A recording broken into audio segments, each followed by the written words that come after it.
Rabi'ah bin Faruh rahmatullah alaih, Faruh tabi'i, tinggal di pada Turki 27 tahun. Rabi'ah tak boleh peluk, bini seorang diri ni, tabi'i, cerita dalam kitab. 27 tahun di Turki, kelik mari Rabi'ah jadi syekhul hadis di Masjid Nabawi. Sebab orang gerbek anak agama, gapo hak dia suka, gapo hak dia nak, Allah bagi.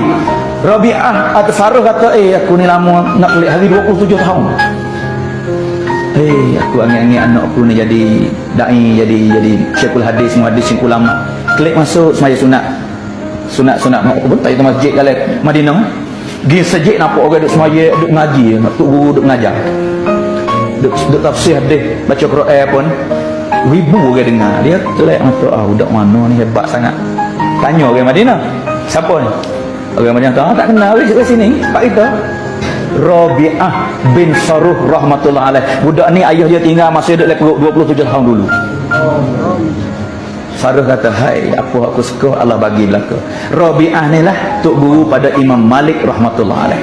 Pak mazhab Imam Malik tok guru Imam Syafi'i rahmatullah alaih. Pak kita ada kata kita mazhab Syafi'i, kita bagi keturunan mengaji pun kita tak kenal. Hari ni kitab Syafi'i tak biasa pergi, tapi kita tengok orang tinggal rumah, tinggal anak, kita kata buat ni sesat dah. Bako Imam Syafi'i mengaji dengan Imam Malik, Imam Malik mengaji dengan Faruh, mengaji dengan Rabi'ah. Rabi'ah siapa? Ngaji dengan Rabi'ah. Rabi'ah siapa? Rabi'ah anak Faruh. Faruh dok mana? Faruh dok Turki 27 tahun. Allah bakit hafiz, syekhul hadis, muhaddisin kepada Rabi'ah bin Faruh. Sebab tu hari ni tuan-tuan, syirik kita tu pun nak tukar ni hari ni. Bukan kata tengok orang syirik, buat ni buat syirik ada yang masuk syurga itu. Buat puja kubur, buat ni.